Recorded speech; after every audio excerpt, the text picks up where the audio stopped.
Solo el 5% de los españoles ha superado el coronavirus. Los primeros resultados del estudio ENE COVID-19 muestran que el 5% de la población ha desarrollado anticuerpos frente al COVID-19. El ministro de Sanidad, Salvador Illa, ha presentado, junto al ministro de Ciencia e Innovación, Pedro Duque, los principales resultados provisionales del Estudio Nacional de Epidemiología ENE COVID-19, correspondientes a la primera de las 3 oleadas de las que consta la investigación. Primeras conclusiones. Según las primeras conclusiones, la prevalencia de anticuerpos IgG anti-SARS-CoV-2 en la población es del 5%, muy similar en hombres y mujeres. Es menor en bebés, niños y en jóvenes, y permanece bastante estable en grupos de más edad. Además, el 87% de los participantes que refieren haber tenido una PCR positiva, presentan anticuerpos IgG. En los posibles casos sospechosos, la prevalencia aumenta con el número de síntomas. Es particularmente alta, del 43%, en las personas que refieren anosmia, pérdida total del olfato. Finalmente, un 2,5% de los participantes que no refieren ningún síntoma presentaron anticuerpos IgG. Por comunidades autónomas, existe una marcada variabilidad geográfica. Así, Ceuta, Murcia, Melilla, Asturias y Canarias presentan prevalencias inferiores al 2%, mientras las comunidades de Castilla-La Mancha y Madrid superan el 10%. En los mapas provinciales, destaca la agrupación central de provincias con prevalencias iguales o próximas al 10% en el entorno de Madrid. Por otra parte, el mapa de posibles casos sospechosos COVID-19, personas con 3 o más síntomas o con pérdida súbita del olfato, también muestra esa agregación central, con prevalencias próximas al 20%, aunque se observan también valores igualmente altos en algunas otras provincias. Resultados provisionales. Estos resultados son provisionales, corresponden a los test rápidos realizados desde el pasado 27 de abril a 60.983 personas en la muestra nacional. No incluyen las otras 3.234 muestras tomadas en el estudio específico insular, que se lleva a cabo en Fuerteventura, Lanzarote, La Gomera, El Hierro, La Palma, Formentera, Menorca, y un muestreo adicional en Ibiza. La tasa de participación entre las personas que han podido ser contactadas, alcanza el 74,7%. La previsión es alcanzar la cifra de entre 60.000 y 90.000 participantes cuando finalice el estudio, dentro de unas 6 semanas. 3 fases. En esta primera fase se han realizado llamadas telefónicas a 35.000 hogares de toda España elegidos al azar. En paralelo, se ha ido tomando muestras a los participantes en los centros de salud y domicilios. Por una parte, se les ha hecho un test rápido de determinación de anticuerpos en sangre, mediante un pinchazo en el dedo.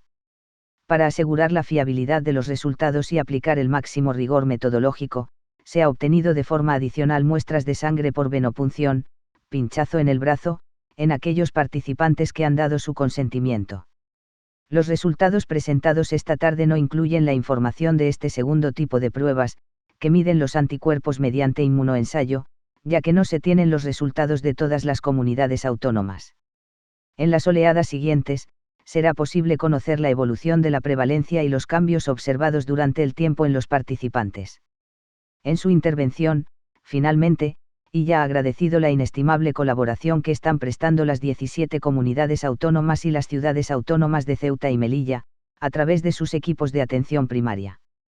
También se ha referido al enorme esfuerzo de los miles de profesionales que están llevando a cabo el estudio desde más de 1.400 centros de salud o desplazándose a los domicilios de los ciudadanos. Hemos presentado esta tarde unos resultados preliminares del Estudio Nacional de Seroepidemiología de la infección por SARS-CoV-2 en nuestro país. Lo hemos presentado al Comité Científico, con presencia del presidente del Gobierno, y queríamos ahora presentar estos resultados preliminares ante todos ustedes. Es un estudio que, justo declarado el estado de alarma el 14 de marzo, decidimos desde el Ministerio de Sanidad, en colaboración con el Ministerio de Ciencia e Innovación, poner en marcha, y después de unas primeras semanas de trabajos preliminares se empezó a trabajar en este estudio a finales del mes de marzo. Es un estudio que no ha concluido todavía, pero estamos en condiciones de presentar unos primeros resultados preliminares. Quiero destacar muy brevemente la muy buena colaboración que ha existido entre el Ministerio de Sanidad y el Ministerio de Ciencia e Innovación, y quiero resaltar también el papel fundamental en la elaboración de este estudio de las comunidades autónomas, cuya participación ha sido imprescindible para poderlo realizar con las características y en el plazo de tiempo que nos habíamos fijado. Este estudio, ¿qué nos aporta? Nos aporta una radiografía de la epidemia en nuestro país, luego desarrollarán los científicos, los expertos, estas afirmaciones, pero nos aporta, y digo, una radiografía de la epidemia en nuestro país, y la conclusión que hemos sacado después del análisis que hemos hecho en el seno del Comité Científico es que el estudio viene a confirmar las hipótesis sobre las que hemos venido trabajando y sobre las que se fundamenta el plan de transición hacia la nueva normalidad, el plan de desescalada que estamos justamente trabajando estos días. Yo quisiera simplemente felicitar a todo el conjunto de profesionales, que es un equipo muy amplio de personas que han participado en la elaboración de este estudio, que sigue todavía en curso, pero que ya tiene unos resultados preliminares. Y sin más, voy a pasar la palabra a mi colega, el ministro de Ciencia e Innovación, Pedro Duque. Pues gracias, ministro. Buenas tardes también. La ciencia española, tanto los centros públicos como las empresas biotecnológicas están volcadas con encontrar soluciones para la situación de pandemia en la que nos encontramos. Se trabaja intensamente y con muy buenos resultados, tanto en la búsqueda de la vacuna, la búsqueda de tratamientos, como también en mejores métodos de diagnóstico, y esto es un estudio científico más muy importante que dentro del amplio margen de ciencias que se están dedicando a la solución de la pandemia, pues añade también las ciencias sociales y la forma de organizar de forma estricta una encuesta correcta de la población.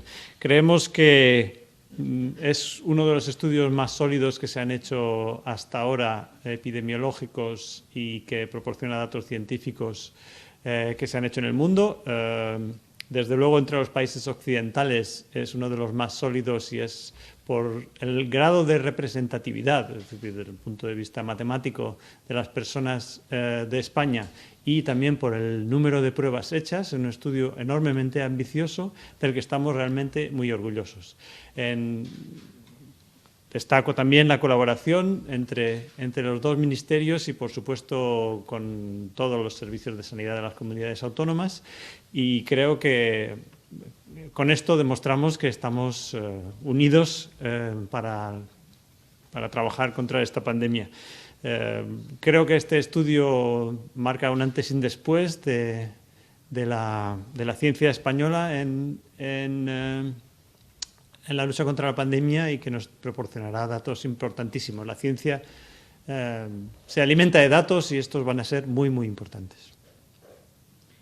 Tiene ahora la palabra el doctor Faustino Blanco, secretario general del Ministerio de Sanidad y director ejecutivo del estudio. Gracias, ministro. Quiero que mis primeras palabras vayan dirigidas a todas las personas que padecen las consecuencias de esta pandemia. Recordar a las personas fallecidas y trasladar todo mi afecto y condolencias a las personas que han perdido a sus seres queridos. No me perdonaría olvidar expresar respeto y reconocimiento hacia el personal sanitario en sentido más amplio. Quiero dar las gracias. Extiendo este reconocimiento a todas las personas que, desde sus respectivas responsabilidades en la Administración, especialmente en la Administración sanitaria, han supuesto y han trabajado para afrontar esta pandemia con un enorme esfuerzo y dedicación. Todos ellos llevan semanas trabajando en circunstancias muy complicadas y con la máxima profesionalidad. Nuevamente, gracias. El estudio, que es lo que nos hace estar aquí hoy, se diseña para comprender mejor la dimensión real de la epidemia COVID-19. Un estudio seroepidemiológico basado en la población para monitorear la dinámica que está teniendo la infección en el territorio, con el fin de contribuir al mejor conocimiento de la epidemia y a informar de futuras políticas de salud pública relacionadas con el COVID-19. Es un estudio puesto en marcha por el Ministerio de Sanidad en colaboración con el Instituto de Salud Carlos III, el Instituto Nacional de Estadística y todas las comunidades autónomas para conocer mejor las características de esta epidemia COVID en España. N-COVID-19 ha sido diseñado para ofrecer estimaciones de la prevalencia de la infección pasada y presente hasta el nivel de provincia, tratando de proporcionar información actualizada sobre la evolución de la epidemia durante todos estos meses. Este estudio prospectivo se estructuró con la intención de incluir a más de 60.000 personas que conforman dos cortes de población igualmente representativas en todo el territorio del país. Sigue el estudio las recomendaciones de la OMS y utiliza los hogares como la unidad básica de muestreo. Ambas cortes se vuelven a visitar 2 veces más para seguir recopilando información epidemiológica y muestras para tomar durante las próximas semanas. En cada visita, los participantes responderán a un breve cuestionario con información demográfica, así como sobre el diagnóstico, los síntomas y los factores de riesgo de COVID-19. Se aplicará una prueba rápida de IgG-IgM utilizando sangre capilar por digitopunción y, por último, se tomará una muestra de sangre por venopunción en aquellos participantes que acepten proporcionarla para determinar anticuerpos contra el SARS-CoV-2. Para realizar el estudio dentro de los más altos estándares de confiabilidad y eficiencia, el mismo cuenta, como decía, con la colaboración del Instituto Nacional de Estadística, la plena colaboración de las comunidades autónomas, que han tenido que adaptar su organización estructurada en servicios y provincias y localidades para la mejor respuesta al mismo.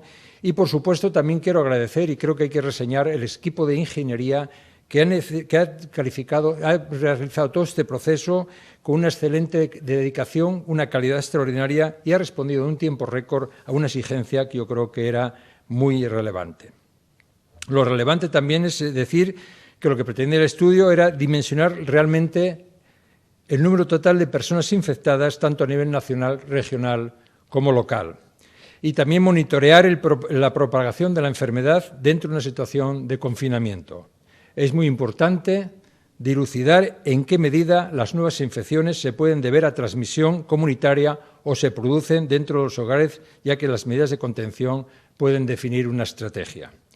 Finalizo mis consideraciones en torno a que este trabajo siempre estuvo presidido por todas las consideraciones de garantías de privacidad y de ética.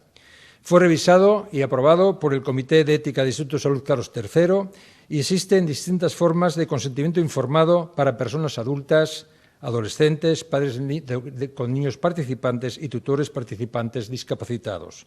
Lo dejo aquí, creo que el trabajo es muy importante y la palabra la tiene los directores científicos, en este caso, ministro, tiene la palabra usted para presentarlos. Muchas gracias, doctor Blanco. Tiene la palabra ahora la doctora Raquel Iotti, directora general del Instituto de Salud Carlos III y también directora ejecutiva del estudio. Doctora Iotti. Muchas gracias, ministro. Muy buenas tardes a todos. Hace 2 semanas tuve la oportunidad de compartir con todos ustedes el diseño de este estudio, un estudio que éramos conscientes de que era muy ambicioso.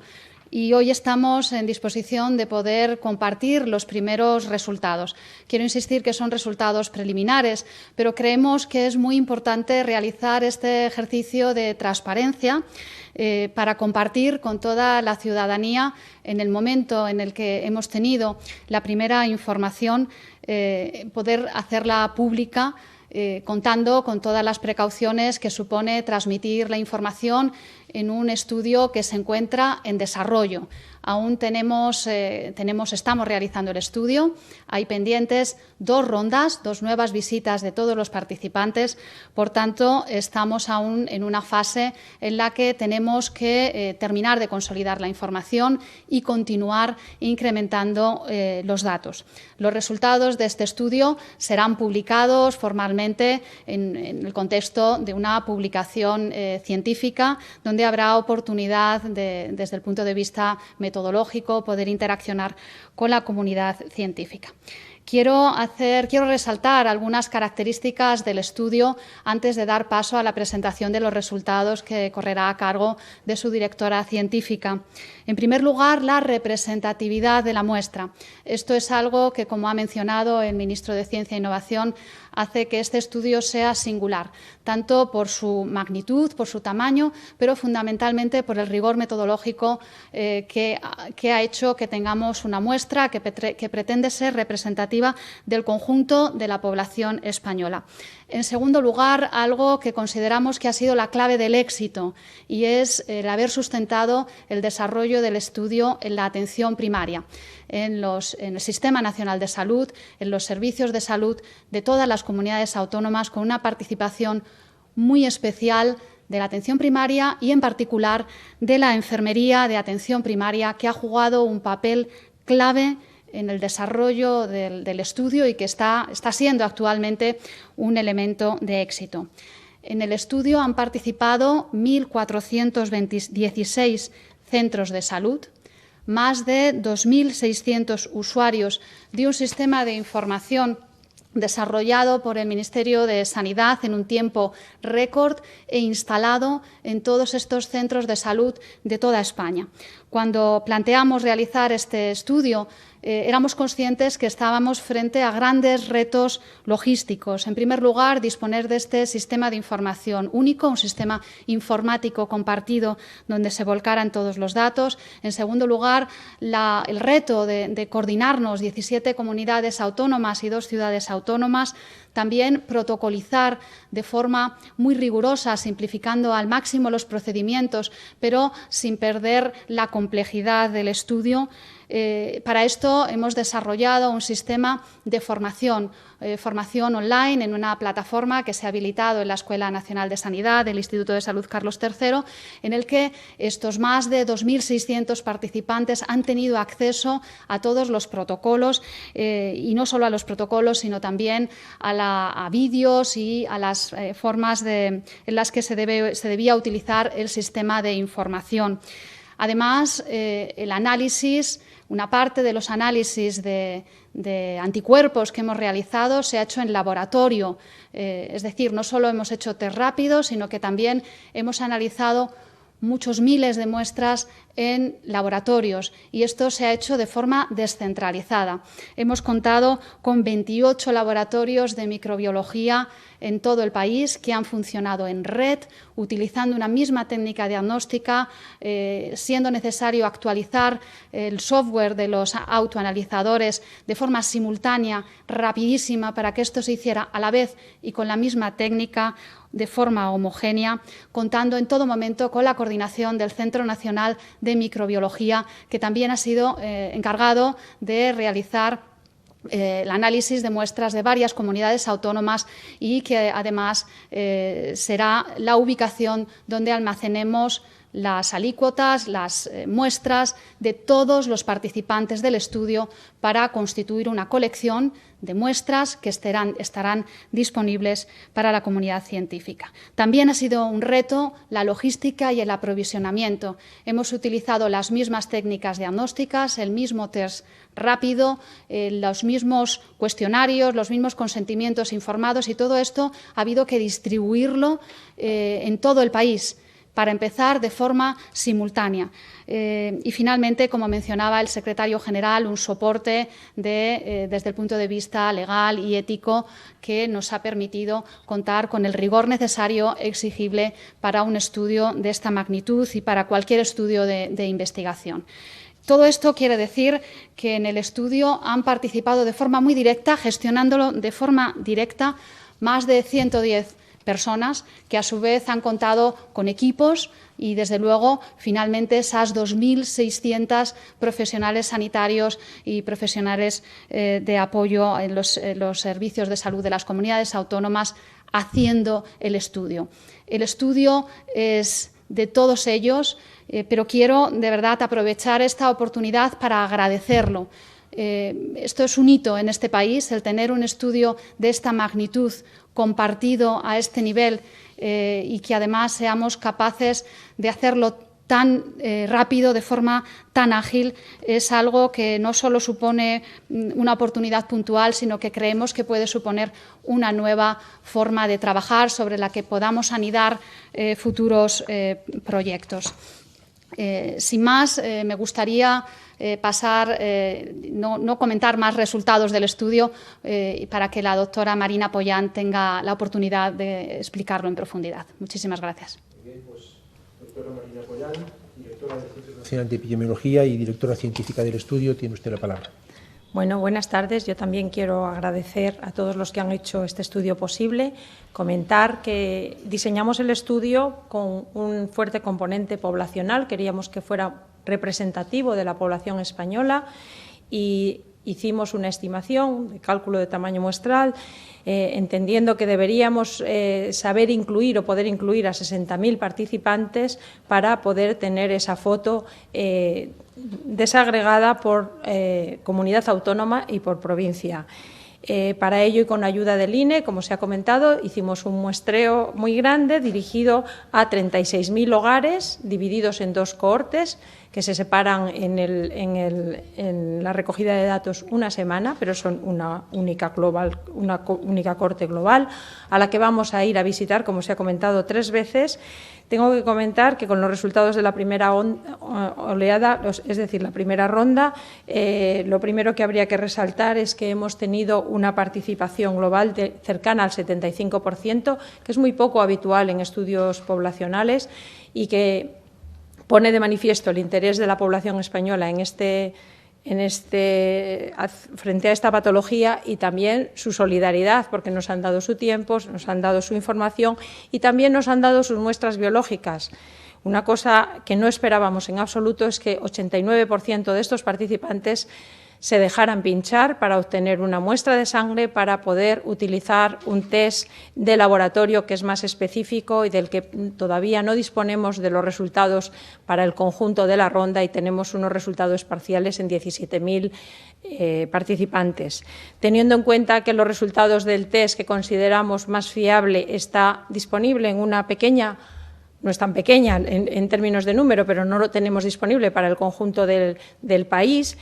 Vamos a presentar aquí los resultados obtenidos con el test rápido, específicamente relacionados con la aparición de anticuerpos frente a este virus, anticuerpos de tipo inmunoglobulina G. La prevalencia que pensábamos estimar a la hora, o que pensábamos que podíamos encontrar en el país a la hora de diseñar el estudio, fue de un 5% y, curiosamente, los resultados nacionales apoyan esa estimación. La prevalencia en estas 2 semanas de la primera ronda ha sido de un 5%. Es muy parecida en hombres y mujeres, pero el resultado más destacable tal vez lo tienen en pantalla y es la gran variabilidad geográfica. Encontramos que las zonas que tienen una mayor prevalencia tienen una prevalencia que es 5 veces mayor que aquellas zonas que tienen pues una menor presencia, menor prevalencia de anticuerpos, lo que a su vez refleja una menor presencia del virus en la población. Y no hemos encontrado diferencias, como acabo de comentar, en hombres y mujeres. Tampoco hemos encontrado grandes diferencias en grupos de edad. Al tener un tamaño muestral tan grande, sí que podemos explorar cómo evoluciona la prevalencia por grupos de edad. Es verdad que los niños más pequeños y los adolescentes parecen tener una prevalencia menor, pero el resto de grupos de edad no tienen grandes diferencias.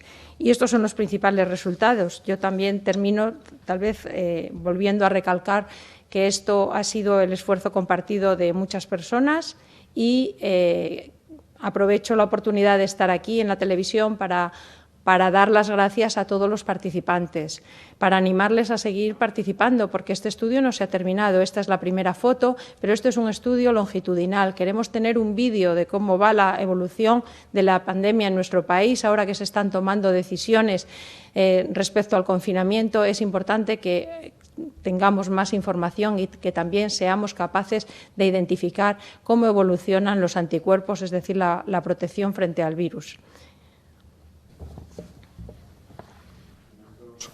No, sí. pues simplemente yo creo que podemos pasar, si ustedes lo estiman oportuno, a aquellas cuestiones que nos quieran trasladar. Yo simplemente quisiera sumar mis palabras de agradecimiento a todos los ciudadanos que han accedido a participar en este estudio y animarles a que lo sigan haciendo en las 2 rondas que todavía quedan por realizar y que van a empezar el lunes próximo. La segunda oleada va a empezar el lunes 25 de mayo. Si les parece, podemos empezar, estamos a disposición de ustedes para las preguntas que nos quieran trasladar. Gracias, ministros y responsables del Sistema Nacional de Salud que han presentado estos datos. Comenzamos con las preguntas de un grupo de periodistas y medios que hoy componen esta lista: Onda Cero, Catalunya Press, El Diario.es, La Mar de Onuba, Canal Sur, GN Diario, Ara, Clarín y Tribuna de Castilla y León. Onda Cero es la primera emisora que toma la palabra. Por favor, si podéis decir vuestro nombre al preguntar. Onda Cero, adelante. Hola, buenas tardes. Soy Mercedes Pascua de Onda Cero. Quería preguntar al ministro 2 cosas. Lo primero es, habiendo tan poca gente que haya tenido contacto con el virus, el 90% casi estaría o más incluso no habría tenido contacto, si se están planteando ser más estrictos con los cambios de fase y también si se plantean, por ejemplo, ser menos permisivos con los que no lo están cumpliendo.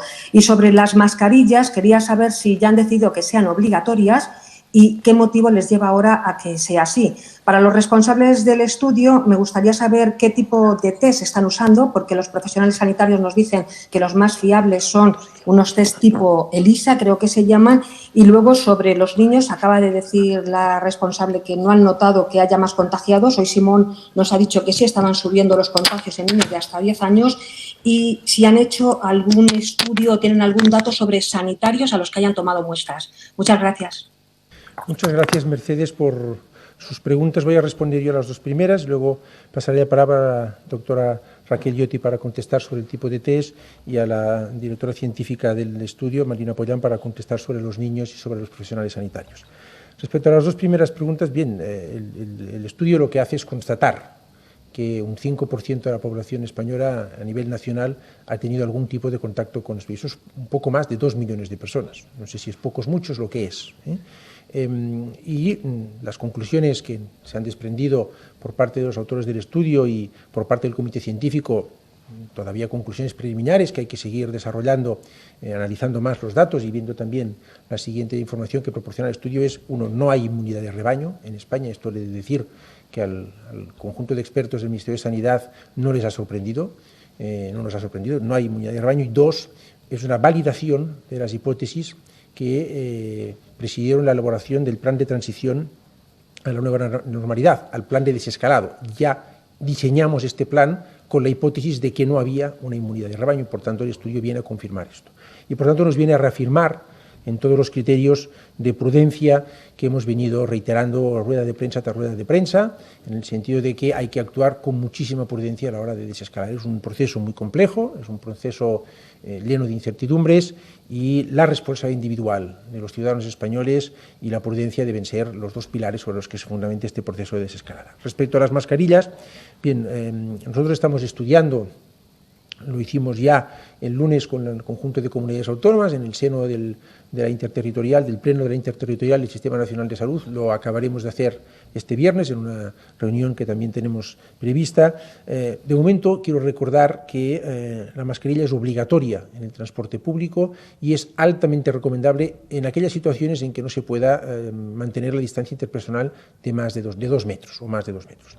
Estamos analizando la situación y, como siempre hacemos en todas las medidas, están todas ellas en permanente revisión para tomar y las adecuando a la evolución de la epidemia. Sobre el tipo de test, doctora Raquel Lloti. Sí, agradezco mucho la pregunta porque es un punto importante. De hecho, esta cuestión fue la primera que nos planteamos en el diseño del estudio. Para un diseño de estas características se necesita tener un test que pueda permitir estimar la prevalencia en la población. Y, por tanto, lo que decidimos fue utilizar 2 tipos diferentes de test. Como ha explicado la doctora Pollán, la mayor parte de la población accedieron a donar una muestra de sangre, de manera que en ese porcentaje, que es un porcentaje muy importante del total de los participantes, tenemos una muestra que se ha analizado en laboratorio utilizando efectivamente una técnica similar a la que hacía referencia, a un ELISA. Es un inmunoensayo, es una técnica semi-cuantitativa de laboratorio que nos permite tener una alta sensibilidad y especificidad de acuerdo a la información que tenemos disponible. No obstante, sabiendo que posiblemente no todos los participantes pudieran realizarse una extracción de sangre por este método, o, en fin, intentando maximizar la participación y, en concreto, de algunos grupos de edad, utilizamos de forma simultánea en todos los participantes, era un requisito para participar, un test rápido, como se conoce, en un test de inmunocromatografía. En este caso, el test que hemos utilizado es importante saber que es el mismo para todos los participantes, la misma marca. Es un tipo de test que mide los dos isotipos de las inmunoglobulinas que posiblemente hayan oído ustedes hablar, una que aumenta de forma más precoz, otra que se mantiene durante más tiempo. Este es el que hemos utilizado y previo a su utilización también se han hecho estudios de fiabilidad diagnósticas específicamente dirigidos para ver qué tal funcionaba este test en grupos inicialmente pequeños de pacientes, y la fiabilidad clínica que nos ofrecía era lo suficientemente alta. Todos los detalles de sensibilidad y especificidad los tendrán ustedes recogidos en el resumen del estudio. Pero además, lo que quiero, uno de los datos que no hemos tenido oportunidad de presentar y es muy importante, es que ya hemos podido analizar las primeras muestras de sangre. Tenemos en concreto 16.953 muestras de sangre analizadas en laboratorio, y lo que hemos hecho es cruzar los datos de las inmunoglobulinas que se detectan en laboratorio y las que se han detectado en estos mismos participantes en el test rápido, y lo que tenemos es un acuerdo de un 97,3%. Por tanto, parece que la estimación que estamos realizando con esta concordancia, con este acuerdo entre las dos técnicas es adecuada. Cuando tengamos todos los resultados de los inmunoensayos de laboratorio, tendremos evidentemente una información más rica y más consolidada, pero esto tendrán que pasar aún unos cuantos días para poderlo tener disponible para el conjunto del país. Muchas gracias. Doctora Pallán, respecto a los niños y a los profesionales sanitarios. La pregunta de los niños no la recuerdo, pero la pregunta de los profesionales sanitarios todavía no tenemos los datos específicos de cada uno de los grupos esenciales. Hemos encontrado en los trabajadores esenciales una prevalencia muy similar a la prevalencia nacional, un 5,3%. Y para estudiar adecuadamente los tipos de trabajo de los sectores esenciales es importante tener en cuenta en qué provincia trabajan, porque como han visto ustedes hay una gran variabilidad geográfica, de tal manera que probablemente los datos agregados no sean una respuesta perfecta a la pregunta que me estaba planteando. No recuerdo la pregunta de los niños. Si había una prevalencia mayor en niños. No, la prevalencia que encontramos en este estudio es menor en niños, es más pequeña. También es verdad que el grado de certidumbre que tenemos con los datos de los niños, sobre todo de los más pequeños, es menor porque pinchar incluso para sacar una gota de sangre de bebés o de niños más pequeños, pues obviamente hay más reticencias, pero es ligeramente inferior. Es el turno ahora de preguntas de Catalunya Press. Adelante. Buenas tardes, doctoras, doctor y ministros. La doctora Pollán ha dicho que la prevalencia de los menores es menor en este estudio. Ministro Luque, en Nueva York se sabe que hay 100 menores que padecen una enfermedad inflamatoria derivada del COVID-19 y 3 han fallecido. Ante estas noticias que nos llegan de Estados Unidos, cabe preguntarles, ¿se han realizado muchos test a menores dentro de este estudio? Y la segunda pregunta, ministro Illa, las comunidades autónomas están pidiendo entrar en fase 1 en sus principales ciudades. Sin embargo, en Cataluña, en la provincia de Barcelona, que es donde se concentran el mayor número de población catalana, Barcelona ciudad y su área metropolitana, se está teniendo una extrema prudencia. ¿Coinciden con la Generalitat en el análisis de datos y esta extrema prudencia a la hora de pasar a fase 1 en estas áreas sanitarias de Barcelona? Gracias. Muchas gracias, ministro. Pues sí, muchas gracias. Ciertamente tendría que ampliar la respuesta seguramente a algún experto, pero el número de menores que se ha analizado en este estudio serológico es el que corresponde estadísticamente al número de menores necesarios como para tener un valor estadísticamente significativo. Desde el punto de vista de todas las informaciones que nos llegan sobre posibles consecuencias que pudiera tener esta pandemia y que no estábamos informados, pues yo la verdad es que no tengo mucho más que decir. Yo intentaría pasárselo quizás a nuestros expertos médicos a que nos digan si tienen alguna información sobre este particular que no está relacionado con el test serológico, pero que pudiera ser que tuvieran alguna. Y si no, pues no. Yo quiero hablar simplemente de los datos de los niños en el estudio. Hemos podido incluir 268 niños menores de 1 año, 1.693 que tienen menos de 5 años y unos 2.857 que están en la franja de edad entre 5 y 9 años. De estos niños, los menores de 1 año, la prevalencia global ha sido de un 1,1%, en el grupo de 1 a 4 años es de 2,2% y de 5 a 9 años es de 3%. Por lo tanto, lo que podemos decir con los datos del estudio es que la prevalencia en esta población, en nuestros niños, este sector es menor. A lo mejor también han estado más protegidos. Muchas gracias.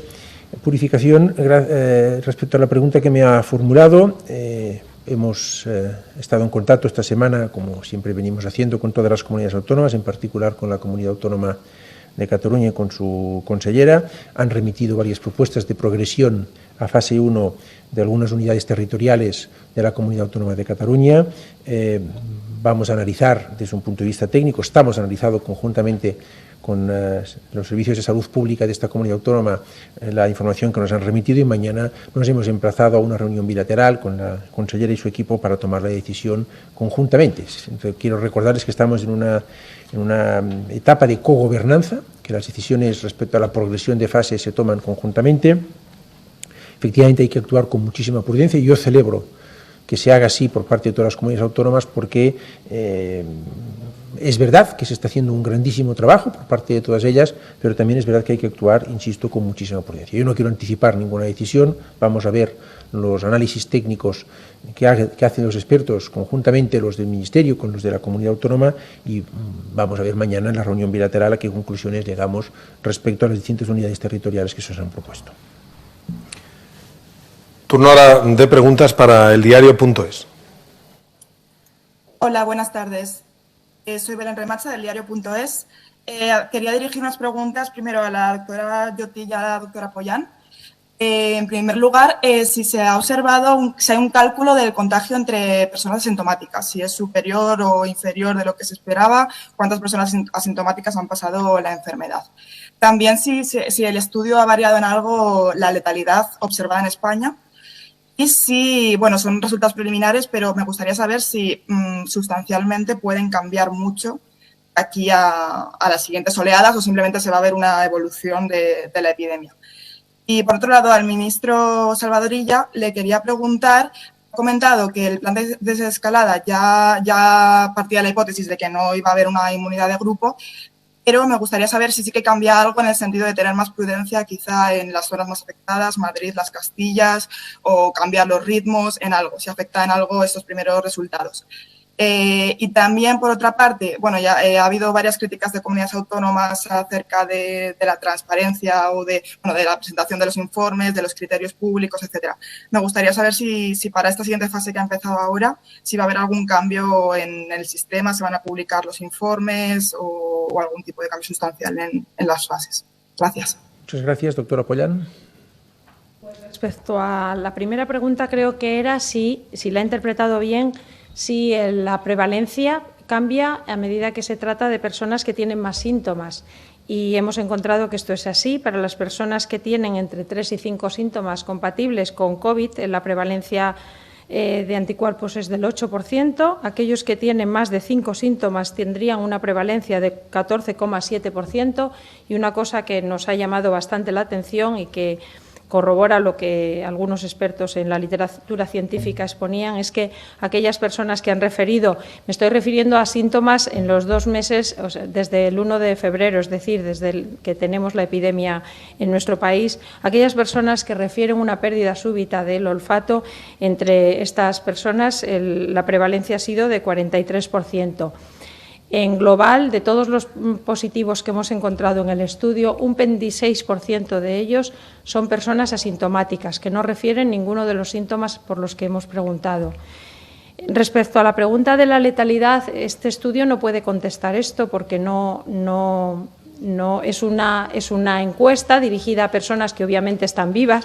Las personas que íbamos a encuestar y ya han fallecido no han podido formar parte del estudio y todavía no tenemos ningún dato de evolución.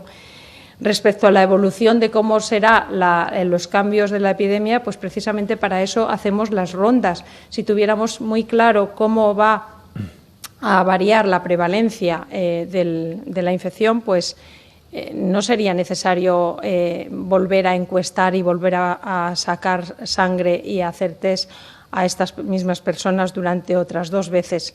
En esto nos hemos apoyado mucho en los criterios y las recomendaciones de la OMS, que dice que tan importante como conocer la situación con una foto fija, o más importante que esto, es conocer la evolución, porque esta es, como saben ustedes, una epidemia nueva y cuanta más información dispongamos de cómo evoluciona, pues mayor capacidad tendremos para tomar decisiones. Muchas gracias, Belén, por sus 2 preguntas.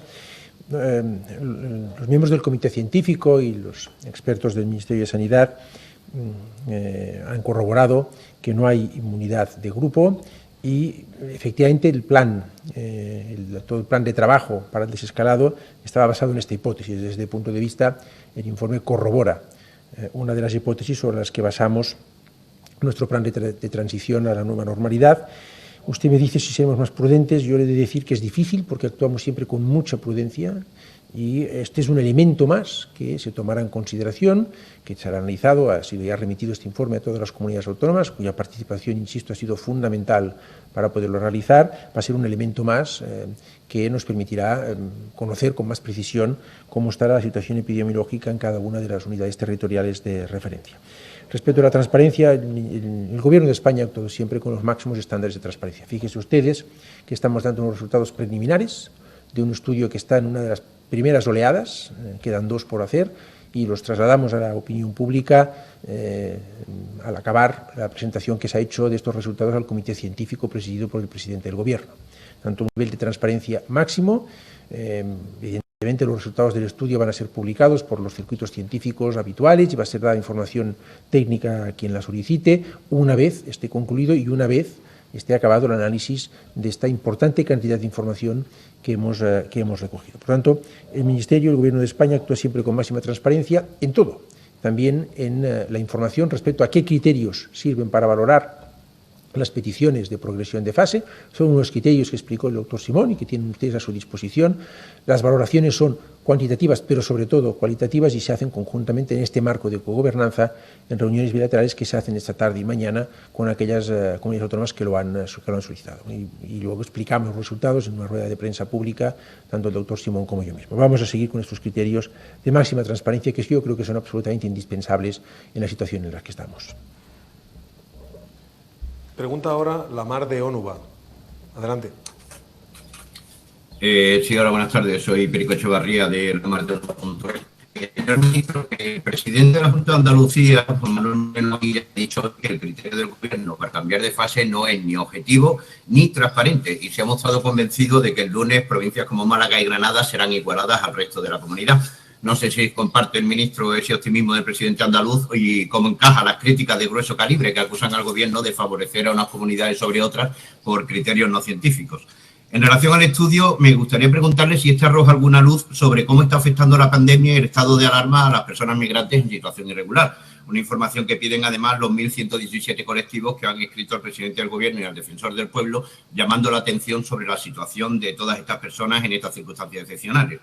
Y por último, señor ministro, como coordinador de esta crisis, me gustaría preguntarle en qué fase de la desescalada plantea el Gobierno volver a poner en marcha el portal de transparencia y preguntarle, como mando visible, en qué medida ha beneficiado el cierre de este portal a la gestión de la pandemia. Nada más, muchas gracias. Muchísimas gracias, Perico, por sus preguntas. Yo no voy a entrar en ningún tipo de reproche ni de discusión pública con ningún presidente ni ningún consejero de Sanidad de ninguna comunidad autónoma. Ha sido pauta de conducta mía y del Gobierno desde el principio de esta pandemia y lo seguirá siendo. Y lo que le puedo asegurar es que el Gobierno actúa a la hora de tomar sus decisiones siempre, únicamente, en base a criterios y evidencias científicas. Las disponibles no son absolutas, porque hay cosas que desconocemos de este virus, hoy unas cuantas menos, gracias al importante esfuerzo que se ha hecho en la elaboración de este estudio, cuyos resultados preliminares acaban ustedes de conocer, pero todavía hay muchas cosas que desconocemos. Bien, en base a la evidencia científica de lo que conocemos es cómo tomamos las decisiones y lo seguiremos haciendo así. Yo no soy ni optimista ni pesimista sobre qué unidades territoriales van a poder progresar de fase. Voy a intentar ser racional en esto, basándome en los informes que nos den los expertos y después de celebrar una reunión bilateral que celebraremos con los responsables sanitarios de la Comunidad Autónoma de Andalucía para valorarlos conjuntamente. Sobre si el estudio aporta luz o no sobre los migrantes en situación irregular, casi que preferiría que la doctora Pollán pudiera contestar a esta pregunta, porque yo le hablaría de opiniones personales y ella está mucho más autorizada como directora científica del proyecto a contestar esta pregunta. Doctora Pollán. Bueno, pues en relación a las personas que no tienen nacionalidad española, hay que tener en cuenta cuál es el marco muestral del estudio, que ha sido el padrón municipal actualizado en el INE a 1 de enero de este año. Y en ese sentido, por los datos que tenemos de esta primera ronda, tenemos un 4% de población que no es española, pero no hemos tenido tiempo, dense cuenta que la primera ronda terminó el día 11 de mayo, es más, los últimos datos se metieron en el sistema informático el día 12 y no tenemos todavía analizada la prevalencia de anticuerpos por tipo de nacionalidad. Lo que sí les puedo decir es que un 4% de nuestra población no tiene la nacionalidad española. Como en todos los estudios poblacionales, hay una dificultad de llegar a la población inmigrante que no está suficientemente identificada en el padrón. Y esto es una de las deficiencias del estudio, obviamente. Muchas gracias. Respecto a la transparencia y en qué momento, en fin, yo con toda sinceridad y también con toda claridad es decir que el Gobierno ha actuado con los máximos criterios de transparencia a todos los efectos y por tanto vamos a seguir actuando de la misma forma, explicando todo lo que hacemos conforme a lo que nos marca la legislación vigente y con una voluntad de ser máximamente transparentes, que es el único mecanismo de conseguir que la ciudadanía entienda o podamos explicar a la ciudadanía las razones por las cuales actuamos de una determinada manera y tomamos ciertas decisiones. Ministro, la doctora Raquel Lloti quería aportar algo también. Perdón. Solamente un pequeño detalle con respecto a los inmigrantes. Trasladar que desde los servicios de salud de las comunidades autónomas nos consta que se ha hecho un esfuerzo incluso por traducir los consentimientos informados a diferentes lenguas e incluso en algún caso utilizar intérpretes para facilitar en cualquier caso que no hubiera un sesgo en la muestra que impidiera la participación de inmigrantes. Aquí se ha hecho un esfuerzo importante, especialmente en algunas áreas geográficas donde tenían un porcentaje mayor de población que no hablaba las lenguas cooficiales del Estado. Canal Sur toma la palabra, adelante. Hola, buenas tardes a todos. Soy Ana Isabel Rodríguez y tenía dos preguntas. La primera es por los resultados que han dado de este estudio, que aunque sean preliminares, quería preguntar si se espera un repunte de casos y también si estos resultados permiten pensar que se van a cumplir las fechas previstas de las fases y que se completen a primeros del mes de julio. Y la segunda pregunta para el ministro de Sanidad, porque ayer varias voces del sector turístico, también algunas comunidades, entre ellas Andalucía, pues no les gustó la medida de que los turistas tengan que cumplir una cuarentena y quería saber si van a tener esto en consideración al igual que una recomendación que ha hecho hoy Bruselas para que no se aplique esta cuarentena. Muchas gracias. Muchas gracias, Ana Isabel. Sobre el repunte, no sé si quiere contestar el doctor Pollán. Puedo decir únicamente que la prevalencia que estamos encontrando está muy lejos de poder afirmar o de permitirnos afirmar que existe inmunidad de grupo y, por tanto, existe el peligro. No sabemos lo que va a pasar, pero podría haber un repunte de la infección si se multiplicasen los contactos con personas que en este momento son portadoras del virus. No sabemos qué va a pasar.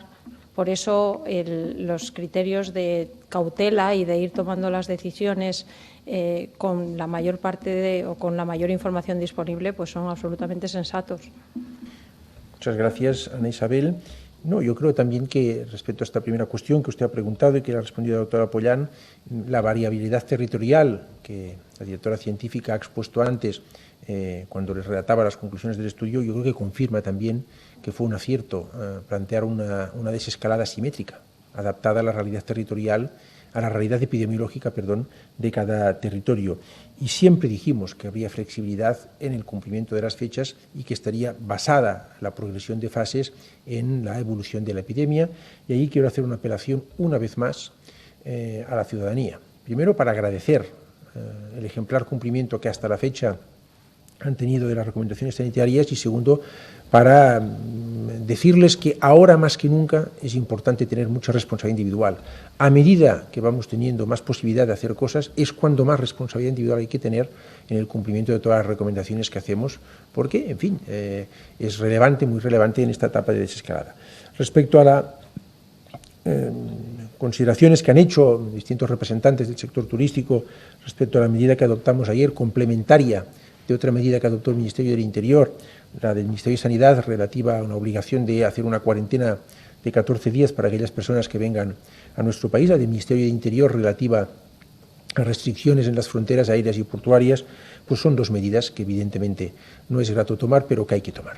Así lo entendieron los expertos que nos aconsejan y así obramos en concordancia con las recomendaciones que nos hacen. Y hay que tomarlas pues por precaución y por prudencia, porque estamos en una fase de desescalado, empieza a ser atractivo venir a nuestro país y queremos preservar al máximo la salud de los españoles y en ese sentido nos ha parecido que era lo conveniente tomar estas medidas de cuarentena para aquellos ciudadanos que vengan a nuestro país. Son medidas, por otra parte, que han tomado muchos otros países en contexto europeo. España es un país que están los 5 países del mundo con más tránsito de personas, Estados Unidos, Francia, Italia, Reino Unido y España, y por lo tanto hemos de tomar este tipo de medidas que además son coherentes con las limitaciones de movilidad interna que ha tomado nuestro país, por ejemplo, limitando la movilidad de un ciudadano de la provincia de Madrid para ir a su segunda residencia en las Islas Baleares o en las Islas Canarias o en la costa valenciana. Pues en coherencia también con ese tipo de medidas nos ha parecido que había que tomar la decisión de cuarentenar, al menos durante toda la fase de desescalada, a aquellos ciudadanos que decidan venir a nuestro país con las excepciones que figuran en la orden. Y vamos a ir viendo cómo evolucionan las cosas y en cuanto nos recomienden los expertos que se pueden tomar medidas menos drásticas en ese sentido, pues no tengan duda de que las tomaremos, pero tampoco tengan duda que no dejaremos de hacer nada que creamos que sea conveniente para la protección de la salud pública de los españoles, siempre actuando con criterios de máxima prudencia. Pregunta ahora GN Diario. Buenas tardes a todos, soy Juan Carlos Figuereo de GN Diario. Me gustaría preguntarles en relación al estudio qué participación tienen en él las personas con discapacidad y si tienen algún tipo de prevalencia, algún dato ya previsto. También si tiene el ministro ya los datos de las personas fallecidas en casas tutelares, centros de discapacidad y centros de mayores. Y por último, si me lo permiten, querría saber qué opinión les merecen la venta online de test de autodiagnóstico de COVID-19. Muchas gracias. Muchas gracias, Juan Carlos. Respecto a las personas con discapacidad, doctora Pollán. Pues el estudio va dirigido a población general, pero al ser un estudio tan amplio, entre los participantes tenemos recogidos un 2,4% de personas que declaran tener una incapacidad laboral. Entiendo que esta muestra no es el marco perfecto para estudiar qué ocurre con personas discapacitadas, pero nos va a dar una idea de cuál es la prevalencia, que no tenemos todavía estimada, en este tipo de personas. Muchas gracias, Juan Carlos, por sus dos preguntas. Respecto a los datos, no disponemos todavía de estos datos. Ayer ya me refería que se pidió información adicional. Cuando dispongamos de ella, ya hayamos analizado, la haremos pública. Y respecto a la venta online de test, miren, hay una estrategia acordada con las comunidades autónomas sobre cómo proceder a la hora de diagnosticar el COVID-19. Son estrategias que indican que hay que aplicar los test de diagnóstico, el más fiable de los cuales son las PCRs, pues hay que aplicarlos a aquellas personas que tienen una sintomatología grave o leve, a unos determinados grupos de riesgo y a contactos estrechos cuando se pueda realizar. Yo indicaría que se actúe con muchísima prudencia, porque los test siempre tienen que aplicarse y diagnosticar y llevarse a cabo bajo prescripción médica. Tiene que ser un profesional sanitario quien diga hay que aplicarle a usted un test. Y respecto a las otras prácticas, yo creo que hay que ser muy prudente. Diario Ara, adelante. Hola, buenas tardes. Soy Mireia Esteve, del Diario Ara. Yo tenía dos preguntas para el ministro de Sanidad. Por un lado, quería insistir en si con los resultados de esta primera oleada del estudio, el Gobierno se plantea algún cambio en las actividades permitidas en cada fase de la desescalada o cambios también por territorios que tienen un grado más alto de inmunidad. Y otra cuestión también, se ha detectado que hay pacientes que tienen síntomas leves de coronavirus desde hace más de 2 meses. Al ser casos leves, a la mayoría no se les ha hecho la prueba y hoy en día algunos están dando positivo en los test serológicos. Mi pregunta es si el Ministerio tiene en cuenta estos casos y si se está estudiando por qué no remiten los síntomas. Gracias. Muchas gracias, Mireia, por sus dos preguntas. Bueno, respecto a si los resultados de preliminares de este estudio de seroepidemiológico van a provocar algún cambio en el estudio, en el plan de desescalada, ya he dicho, de acuerdo con las conclusiones del comité científico y de los expertos y de los propios directores ejecutivos y directora científica del proyecto, estos resultados preliminares vienen a confirmar que, puesto que no hay inmunidad de rebaño en nuestro país, el planteamiento del plan de desescalada, en el sentido de tomar como hipótesis de trabajo que no había inmunidad de rebaño, en el sentido de hacer un planteamiento asimétrico, son las correctas y, por tanto, en principio, no hay, por razón de estos resultados, ningún planteamiento de variar el esquema previsto de trabajo. Quiero recordar que hay siempre flexibilidad y que se puede ir adaptando cada una de las fases a cómo esté la epidemia en cada una de las unidades territoriales. Y respecto a los planteamientos territoriales, lo mismo, es un dato más que se ha remitido a las comunidades autónomas, que ellos podrán analizar con más granularidad y que ayuda a conformarse una opinión de cómo está la epidemia en cada una de las unidades territoriales, pero en principio no va a haber variación, por descontado que no respecto a los criterios en base a los cuales se evalúa la situación epidemiológica y las peticiones de progreso de fase. El plan de diagnóstico al que me he referido antes y que fue discutido técnicamente en el seno de la ponencia de alertas y emergencias sanitarias, en el seno de la ponencia de salud pública y que fue aprobado y visto en el pleno interterritorial del Sistema Nacional de Salud, establece que hay que hacer pruebas diagnósticas a todas las personas que presenten sintomatología, sea grave o sea leve. En algunas comunidades autónomas, por razón del impacto que ha tenido la epidemia, pues está ahora elaborando estas pruebas PCR a las personas con sintomatología leve, y aquí es muy importante conocer no solamente el resultado de esta prueba diagnóstica que se hace a estas personas, sino en qué momento empezaron a tener síntomas y, por tanto, cómo tienen que computarse estos casos, si son casos realmente nuevos o se detectaron una persona que tuvo un contacto con la epidemia pero que ya no está en situación de transmisión. Esto lo están haciendo los servicios de salud de cada comunidad autónoma en colaboración estrecha con los servicios de salud pública del Ministerio de Sanidad, y la verdad es que yo lo que puedo decirles es que el progreso que se está haciendo en este terreno es un progreso muy notable que yo quiero agradecer aquí una vez más. Pregunta ahora el diario argentino Clarín. Adelante. ¿Qué tal? Buenas tardes. Soy Marina Artuza del diario Clarín de Argentina. Tengo unas preguntas para la doctora Giotti y para la responsable del estudio, y después tengo otra pregunta para el ministro de Sanidad. Respecto del estudio, puntualmente, hoy el doctor Simón, en su conferencia de prensa de esta mañana, señaló que los test serológicos no son lo preciso que él desearía, y también señaló que los estudios sobre anticuerpos también tienen un margen de error, con lo cual me gustaría tener una valoración respecto de esto. También preguntarles si a partir de este estudio se puede desprender algún tipo de secuela de COVID, ¿no? Es cierto que se están viendo como algunos casos de trombosis, de insuficiencias respiratorias y demás. Y otro tema que quería preguntarle en particular al ministro Salvador es lo siguiente, volviendo un poco sobre la pregunta de mi colega sobre las cuarentenas forzosas. La Comisión Europea, a partir de una presentación que hizo hoy, está como estudiando corredores seguros entre zonas de bajos contagios.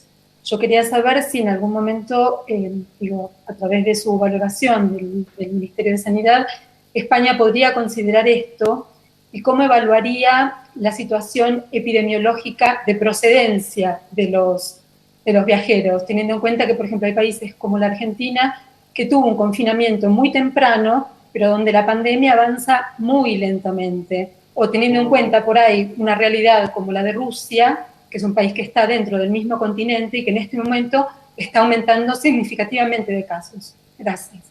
Muchas gracias, doctora Iotti. Bien, con respecto a la fiabilidad de los test, en este sentido me remito a la contestación previa de los estudios de evaluación que hemos hecho de su fiabilidad, tanto del test rápido antes de su aplicación en este estudio a gran escala, como de la concordancia entre con la mejor prueba que tenemos disponible de laboratorio.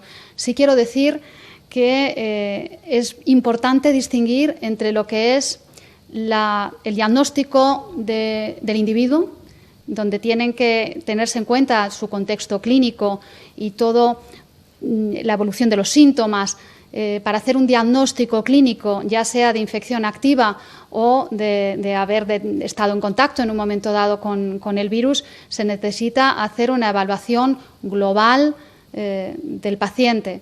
Aquí estamos aplicando estos test para hacer una estimación en la población, en el contexto de un estudio, y es precisamente en este contexto en el que la Organización Mundial de la Salud y otras organizaciones a nivel internacional avalan la utilización de los test rápidos en concreto para este objetivo. Los resultados preliminares que tenemos muestran que la fiabilidad es adecuada para obtener estas conclusiones y, por tanto, creemos que podemos confiar en los resultados, aun siendo preliminares, que hemos obtenido. Con respecto al perfil clínico y diferentes complicaciones que se pueden estar observando en pacientes con coronavirus, efectivamente cada vez sabemos más de la enfermedad, cada vez estamos identificando diferentes evoluciones en grupos de pacientes y en este sentido no es este estudio el que va a ofrecernos respuesta, que no tiene esa información clínica vinculada a los registros individuales de cada paciente, pero sí tenemos en este momento en marcha ya en el país una gran cohorte de pacientes que han sufrido la enfermedad y que van a ser registrados con el esfuerzo de muchos investigadores en todo el país para conformar un gran repositorio con toda la información clínica y también no solo clínica, sino también a nivel molecular, que nos permitirá identificar mucha información en relación a cuál es la evolución, por qué unos pacientes evolucionan peor y otros mejor, y todo este tipo de información clínica creemos que será de gran utilidad en el futuro para buscar el mejor manejo de los pacientes. ¿Puedo decir algo respecto al test? Claro. Bueno, como ha dicho la doctora Iotti, hemos utilizado un test de detección de anticuerpos. La OMS ha dicho específicamente que estos test no son buenos para el diagnóstico, pero son útiles para los estudios serológicos, que es lo que estamos haciendo. Este es un virus nuevo en el que se han tenido que desarrollar nuevas técnicas de detección del virus, de la PCR, y también se han tenido que desarrollar muy rápidamente técnicas para determinar las defensas que vamos desarrollando, es decir, los anticuerpos. Y por eso hemos utilizado o estamos obteniendo muestras de sangre para... Ahora mismo vamos a poner en marcha el análisis en el laboratorio con el mejor test de ELISA disponible, pero si pasado mañana apareciera una nueva herramienta, y esto no es descabellado porque toda la comunidad científica está aprendiendo en tiempo real, tendríamos la posibilidad de obtener unas estimaciones de prevalencia más precisas. Muchas gracias, Marina, por sus preguntas. España siempre ha estado a favor, evidentemente, de la libertad de movimientos y de la libre circulación de personas. La medida que hemos tomado de cuarentenar, de limitar las fronteras aéreas y portuarias y de exigir una cuarentena con algunas excepciones a aquellas personas que vienen a nuestro país, es una medida, como he dicho antes, orientada a la protección de la salud pública y consistente con las limitaciones de libertad de movimientos que obran para los ciudadanos españoles que están en España y que tienen en distintas partes del territorio limitada su movilidad, bien a su provincia, bien a su departamento o área de salud, bien incluso en algunos casos a su propio municipio. Por tanto, son medidas consistentes con la limitación que ya hay en el propio territorio nacional, en España, respecto a esto. Nosotros vamos a estudiar todas las propuestas que ha hecho la Unión Europea respecto a corredores seguros. Vamos también a ver, en el momento en que podamos suavizar estas medidas de cuarentenado, cómo valorar la procedencia de los viajeros. Vamos a actuar siempre, es lo único que le puedo anticipar ahora, con criterios de máxima prudencia y de protección de la salud pública de todos los ciudadanos, tanto los ciudadanos españoles que están viviendo o que están residiendo en España, como de aquellos ciudadanos que nos puedan y quieran visitar. El objetivo es, de todas estas medidas, el único objetivo es la protección de la salud pública y asegurar que seguimos manteniendo bajo control esta epidemia. Pregunta ahora el diario El Mundo. Sí, hola, buenas tardes. Rocío Rodríguez García Vadillo para El Mundo. Yo tenía varias cuestiones. Una para la doctora Lloti y es ¿cuántos de los que han dado positivo estaban todavía en fase de ser contagiosos o con la enfermedad activa y no lo sabían, ni estaban en aislamiento ni nada? Y para el ministro de Sanidad tenía dos cuestiones. Si se va a estimar también la inmunidad de grupo en las residencias, o sea, si los pacientes de las residencias están incluidos en el estudio de seroprevalencia, en la parte proporcional que les corresponda por población. Y otra cuestión, ¿qué va a pasar finalmente con las rebajas, pensando en las posibles aglomeraciones? ¿Qué medidas se van a tomar en las tiendas físicas? Y si va a haber obligatoriedad o no, al final, con las mascarillas. Gracias. Gracias. La doctora Lloti responde la primera pregunta y la de las residencias yo creo que es más pertinente, si a usted no le importa, que se la responda la doctora Pollán. Bien, con respecto a qué porcentaje de participantes eran contagiosos, quiero decir que esto no se puede responder con un test de anticuerpos, con ninguno, porque los test de anticuerpos no permiten saber si el paciente, el participante en este caso, es o no contagioso. Lo único que nos permiten saber es que en un momento dado, a lo largo de su evolución, ha tenido contacto con el virus, ha tenido una infección que puede ser sintomática o asintomática y su cuerpo ha reaccionado generando anticuerpos. Pero no podemos saber con los anticuerpos si es en ese momento contagioso o no. Para eso, y a nivel individual, lo que tienen que hacer los participantes es seguir las recomendaciones que en este momento ya están dentro de esta estrategia de diagnóstico actualizada y reforzada, en la cual esto ya es una realidad. Si un paciente tiene síntomas y tiene los criterios desde el punto de vista clínico, se debe de hacer una PCR, porque es la PCR la prueba que permite identificar si un paciente, un ciudadano, tiene el virus en ese momento y es lo que permite determinar que es o no contagioso. Solamente de esta manera se puede determinar. En ningún caso con test de anticuerpos de forma aislada. Sí, yo añadiría que la única información que tenemos en el estudio disponible es si las personas tenían síntomas en las 2 últimas semanas y teniendo en cuenta los síntomas por los que hemos preguntado y la definición que hemos usado nosotros mismos para definir un posible caso, porque sin diagnóstico esto no es definitivo, pues tendríamos personas que han tenido síntomas en las 2 semanas anteriores al reclutamiento, es decir, al momento en el que les hacemos la encuesta, ese porcentaje es de un 3,9%. Esto no significa que esas personas sean contagiosas, porque la fase de contagiosidad, como ustedes saben, empieza 2 días antes de los síntomas y sigue durante la primera semana. Es variable, pero más o menos esas son las fases en las que la probabilidad de contagiar es mayor. Y respecto a la residencia, no recuerdo la pregunta, perdón. Si podíamos sacar alguna conclusión respecto al grado de inmunidad de las residencias de mayores. No podemos sacar conclusiones respecto a las residencias de mayores porque este estudio está diseñado para hogares en población general.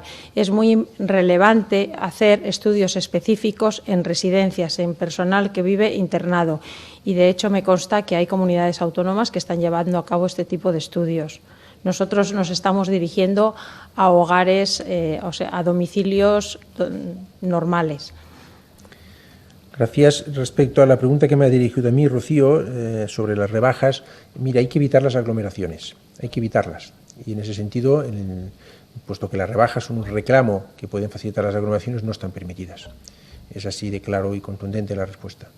Online, las rebajas online, las ofertas online, pueden estar permitidas, pero todo aquello que provoque aglomeraciones físicas no está permitido. Las rebajas pueden suscitar estas aglomeraciones y no están permitidas.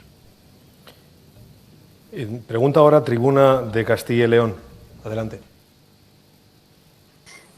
Hola, buenas tardes. Soy Félix Oliva de Tribuna Grupo de Castilla y León. Mis preguntas van para el ministro Salvador Illa. En primer lugar, quería saber si seguramente a estas alturas ya tendrán muchas propuestas de comunidades para la desescalada, si estos resultados, aunque sean preliminares, van a pesar o van a tener alguna influencia en las decisiones que se tomen. También quería saber si, dada que hay una gran diferencia entre las comunidades y provincias con más casos y las que menos, temen que eso pueda tener consecuencias a nivel social y económico por la asimetría que supone. Y por último, quisiera preguntarle si, dentro de las propuestas que tienen, ¿cuál cree que es la actitud más acertada o razonable, la de pedir salidas sin límite o ser más conservadores, como ha sido la Junta de Castilla y León? Muchas gracias. Muchas gracias, Félix, por sus tres cuestiones. Bueno, los resultados preliminares que hemos conocido hoy son un dato más que está a disposición de las comunidades autónomas. De hecho, ellas han sido parte sustancial. Este estudio es tanto de las comunidades autónomas como del Ministerio de Sanidad y del Ministerio de Ciencia, y es un dato más a tener en cuenta.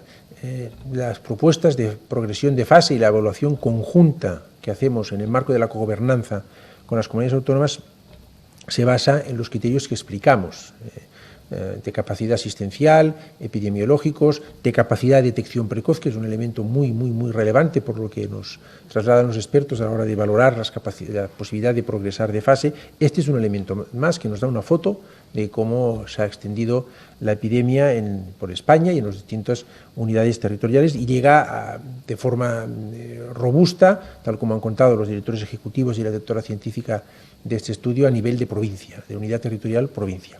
Es un elemento más que, por otra parte, no está muy lejos de lo que ya podíamos intuir con los datos epidemiológicos que cada día presenta el doctor Simón y que se hacen públicos en la web del Ministerio con los informes diarios. La variabilidad territorial, a la que usted hacía mención, yo creo que confirma que el planteamiento de una desescalada asimétrica y flexible es correcto.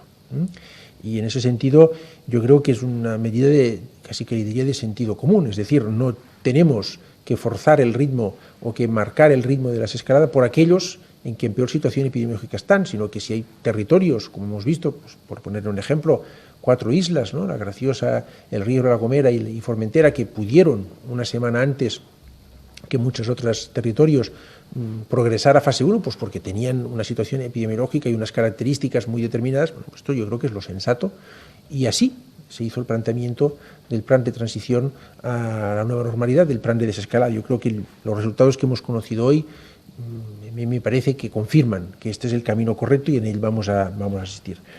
Y respecto a las propuestas, pues hemos recibido propuestas de muchas comunidades autónomas. Aquellas que han progresado a fase 1, pues no, porque tienen el periodo de permanencia en una determinada fase es de 14 días, que es el periodo que nos permite evaluar si ha habido consecuencias en la evaluación de la epidemia con las nuevas medidas que se han puesto en funcionamiento. Yo he de decir que todas las comunidades autónomas, en los responsables sanitarios de todas las comunidades autónomas, observo un rigor y una actitud de prudencia que yo quiero subrayar una vez más. Y por tanto es coincidente con el planteamiento que hace el Gobierno de España y el Ministerio de Sanidad, y así lo vamos a seguir haciendo, porque son decisiones, las decisiones que se toman no son decisiones de blanco o negro, no son decisiones cuantitativas de pasar un checklist, son decisiones muy complejas en las que hay que tener en cuenta muchos factores, en las que hay que valorar muchas cuestiones, y por eso lo hacemos conjuntamente, primero a nivel técnico, después de unas reuniones bilaterales. Están planteadas esta tarde algunas de ellas, mañana un conjunto también importante, y yo no quiero anticipar nada respecto a ninguna propuesta recibida ni respecto a ninguna decisión de las que podamos plantear, pues porque con sinceridad no he podido ver todavía ni escuchar el parecer de los técnicos, tanto de la comunidad autónoma proponente como del Ministerio de Sanidad. Ministros, pues finalizamos con un último planteamiento que nos llega a la Secretaría de Estado de Comunicación por distintas vías, de distintos medios y periodistas, y es si estos datos que se acaban de ofrecer pueden ser extrapolados sobre el conjunto de la población española y cómo incidiría también eso en el cálculo de la tasa de letalidad o mortalidad. Yo creo que esto la doctora Lloti quizás puede responderlo, la doctora Pollán. Sí, yo voy a dar una primera respuesta, pero al hablar de extrapolación a nivel poblacional, efectivamente tenemos aquí una epidemióloga, creo que es mucho mejor que responda a ella. Efectivamente, cuando hablamos de representatividad de la muestra, estamos hablando de esto, de la capacidad que tenemos de representar con estos datos a la población española y, por tanto, de hacer esa extrapolación. Siempre que se hace una extrapolación, no es un número seguro, no son datos de pacientes confirmados, pero sí nos podemos hacer una idea del porcentaje de la población, esto es la prevalencia, el porcentaje de la población para 47 millones de habitantes, que ha estado en contacto con el virus, que ha podido tener una infección y que ha desarrollado anticuerpos. Yo simplemente añadir que en grandes números creo que el estudio permite extrapolar, pero tenemos que hacer un análisis mucho más preciso de la no respuesta. Es decir, si la no respuesta no es aleatoria, y en la mayor parte de los estudios ocurre así, es decir, si hay determinados sectores sociales o determinados territorios geográficos donde la respuesta ha sido menor, hay técnicas para corregir este tipo de no respuesta. Y en este momento vamos a disponer, gracias a la colaboración con el INE, de una serie de indicadores de nuestros participantes para conocer, por ejemplo, si aquellas personas que tienen un nivel cultural mayor tienen mayor participación, y etcétera. Y con las limitaciones que tiene un estudio que no incluye al global de la población, estamos bastante seguros de que nuestros resultados son generalizables. Sanidad, Salvador Illa, ministro de Ciencia e Innovación, Pedro Duque, y a los responsables sanitarios, epidemiólogos, que han presentado los resultados de esta primera fase del estudio de seroprevalencia. Buenas tardes. Buenas tardes. Gracias.